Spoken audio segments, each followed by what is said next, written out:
Hello everyone, this is Fantasy-esque and welcome back to the Vampire Amazon Challenge in The Sims 4. We are following the reign of Queen Darling Cloudy Snarl, who has recently witnessed a loss of influence for her counselor Lady Miko after she gave birth to a baby boy. With the court disappointed, the Queen has stepped in once more to reassure them. She has decided on her third breeding and has summoned a male from the peasant population to father her fourth child. Given her record, the vampires are confident that she will bear them another princess. Let's take a look at her chosen male in Cass. Salim Magic is of peasant lineage and our fifth breeder. He wants to be a best-selling author documenting the life of males inside Darling Castle and has a relaxed personality. His traits are lazy, creative, and bookworm. Salim was a ballroom dancer in the human kingdom, but it wasn't something he had much talent for. He preferred reading books, and people often said that he had more magic in his writing, so he left. Guided by his bloodline deity, Magic, he gifted the queen a book stand with a promise to write updates about the male faculty and won her favor. In terms of genetics, he has brown hair and purple eyes. The queen has been chatting Salim up in the privacy of her quarters, and they are ready to have their first kiss, so we definitely want to go ahead and get that done. It took a little bit of work, for sure, because while the queen is okay with making the first move, she seems to not like it when her males get a little bit too enthusiastic when they take initiative, basically. So okay, here we go between the queen and Salim, and guys, I don't know if it's just me, but personally, out of all the males that we've had so far, I think Salim is the one I probably find the most attractive. Yeah. I don't know what it is. Maybe it's like the combination of everything, you know, the skin tone, the hair color, the eye color, his features. I don't know, I find him attractive. So I'm kind of excited between the two of them. Now, obviously, their child is gonna have probably like tannish skin, brown hair, but they could get the purple eyes. Which, to be fair, we already have purple eyes. Oh, we can try for a baby straight after the kiss. Normally it takes a bit more work, no? Like, usually after the first kiss, it takes a little bit more effort to go into the woohoo, but apparently not. Oh, Prince Zaro is not calling to chat, probably writing his mother letters, which is adorable. Okay, the queen is going to attend to some letters from her son, who is also kind of just hanging around the castle downstairs, but I suppose he wrote a note to his mother. But after taking a look at this letter that her son sent, she is going to try for a baby with Salim. I was going to say that we actually do have the queen's blue-gray eyes, like both her daughters. Actually, no, that's a lie. That's a lie. The crown princess has blue-gray eyes. Her second daughter has teal eyes. We already have purple eyes with Zulea, but it would kind of be cool if we got a princess with purple eyes as well. You know, I feel like it would kind of mix up the genetics a little bit, and we'd have some good stuff going on for future generations. Now, it is kind of good to keep in mind that the princesses that the queen has, who are not crown princess, going to be the next queen, like, they won't be serving in court in the next generation. They're going to be part of the luxury class, who's kind of like a backup royal line. So if something does happen to our main royal line, then one of them kind of assumes the role of queen, you know? And because vampires are immortal, it's not as though they're going to die. So these kind of potential genetics that we're getting, they might lead us down an interesting path in the future should something happen to the main royal line, which is obviously going to be passed down from Crown Princess Zara. And Zara has pretty much a similar appearance to her mother. You know, she's got the brown hair, she's got the blue eyes. She's very pale though, so I'm kind of curious to see how that's going to change things in the future. But it's intriguing. It's intriguing. Okay, so she is done with Salim. She's going to do some meditation, get the news that she's innately pregnant, and then she's going to give the announcement to her court members. After some meditation, the queen announced to her court members that she was expecting her fourth child. The vampires rejoiced at the news, knowing that she would undoubtedly wipe away the stain brought about by Lady Miko. Miko kept a tight smile throughout it all, happy for her monarch, but shamed for herself. Lady Akira's daughter, Zuleka, has recently aged up into a child, so let's take a look at her in Cass. Zuleka aspires to be a whiz kid and has a determined personality. The first trait she received is practice makes perfect, which makes a lot of sense given her mother's history in court struggling at the beginning.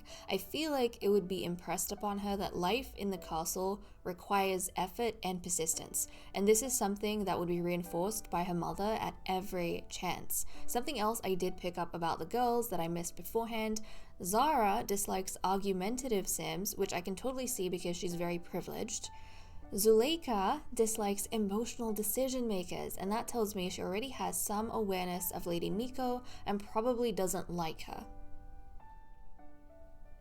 I will say that her beauty is starting to come out more as a child. She definitely has a decisive look to her, and I feel like she would turn heads in court. I'm curious to see what her relationships with everyone is going to be like and what kind of connections she'll make. But for now, this is our lovely Zuleka. Okay, we are picking up at 4 p.m. on Tuesday. Lady Billy is dancing on the dance floor. There are a few things I want to cover before we go through the ladies' whims. The first thing is, in the Queen's quarters in regards to the gift that was brought to her by Salim. It is this book stand over here. I like the idea that maybe the book that is on it is what Salim is trying to document about the lives of the males living in the castle.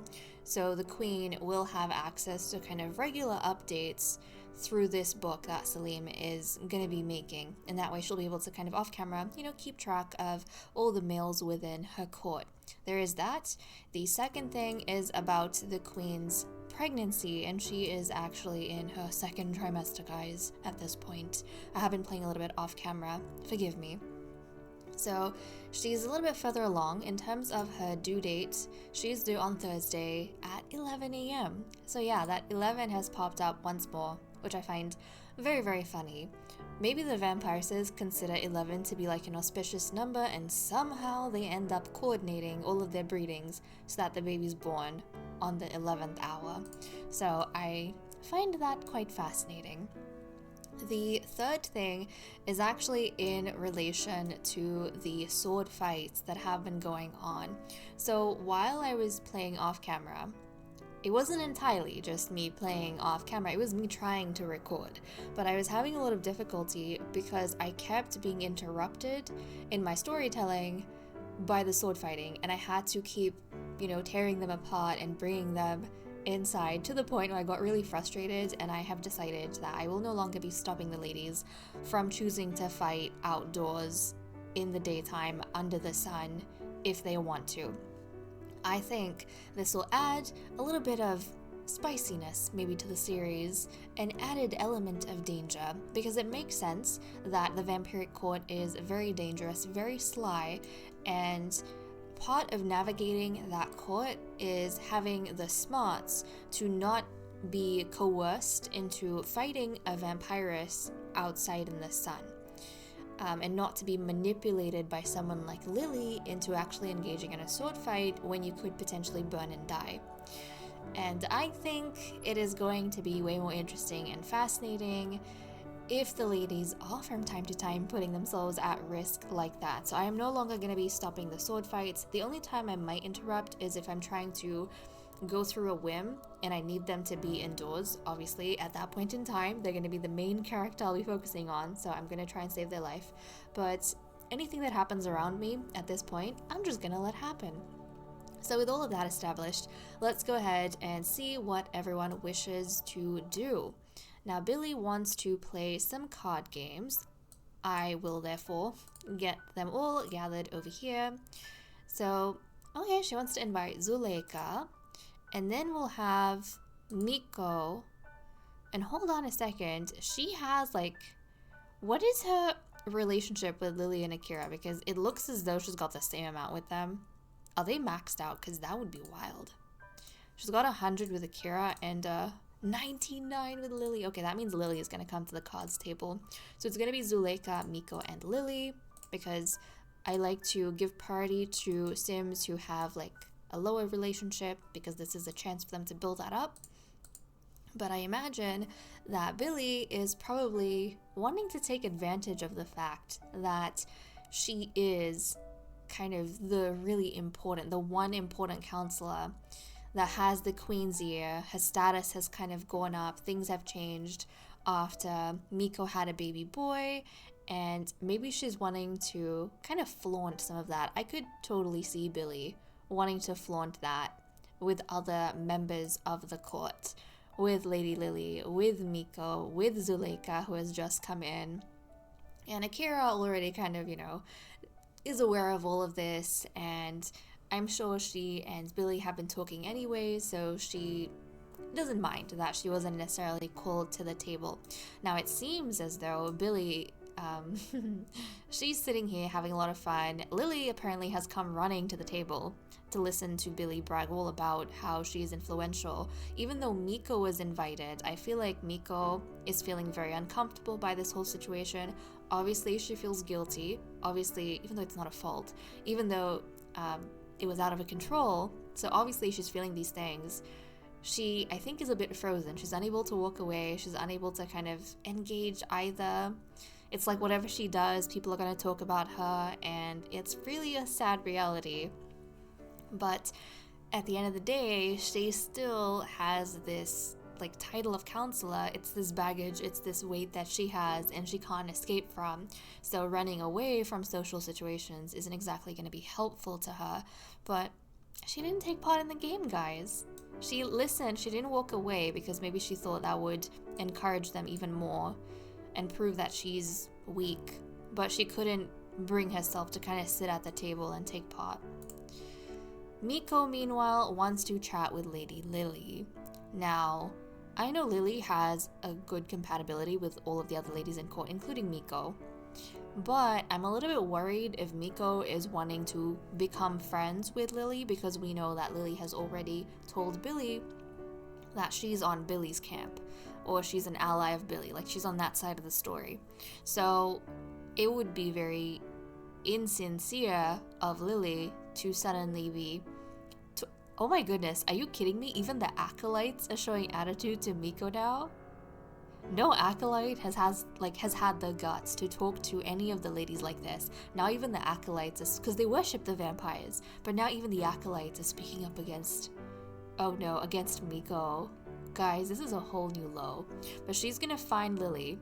Maybe she doesn't blame Lily too much in that situation because Lily was like listening to Billy and not talking herself. But she is going to try and chat with her. I don't think she would brag about the baby necessarily. I don't think she would. Talk about past parties. Maybe she's going to talk about the way things used to be. I could see Miko doing that, talking to Lily about the way things used to be when, Anaya was in court, when things were still new. And I feel like Miko is really trying her best to connect with someone somehow, but I do feel like Lily is not the right choice. Lily's not the right person to be connecting with. She is two-faced. She is going to manipulate you. She's going to take advantage of you. She's not a genuine friend. Okay, Akira, apparently you had something for us to do that you no longer do, so I'm going to find something new for you. Complain about love life. Okay. She's feeling jealous. She's with both the little girls right now. She's feeling jealous. Okay, who does she have the closest relationship with? She has, oh no, Lady Miko just became good friends with Lily, guys. I'm worried for Miko. I hope she doesn't go down the wrong path or kind of get tricked by Lily into doing something dangerous, because we know how Lily likes dragging everyone out into the sun. Miko is thin-skinned, so she's extra susceptible of dying to the sun. I'm worried for her. But okay, Akira has a 77. Was that with Lily? Yes. She has a 100 with Billy. She has a 76 with Miko, and she has a 56 with Darling. So she's gonna go to Billy to complain about her love life. Let's see. Is that even an option anymore? It might not be an option. It'll be under complaints, no? Okay, that is no longer an option. Let's find something else for Akira to do. Come on, Akira, what do you want? What do you need from us? Win a card game. Okay, she wants to play a card game. She didn't get to engage in the other one. She's gonna call, let's see, Zara, the Queen, and Zuleka. Guys, I think Akira is like playing at something here. She's been talking to the Queen a lot, we've seen in the past couple of episodes. She's the one who put the idea of marriage between the daughters into the Queen's head, and now she's wanting to organize a card game between the Queen, the Crown Princess, and her daughter that's just come into court. Is it me, or am I seeing something here? I'm seeing maybe an effort to start making some strides towards that marriage that she was thinking about. Maybe she's trying to set her daughter up with Zara.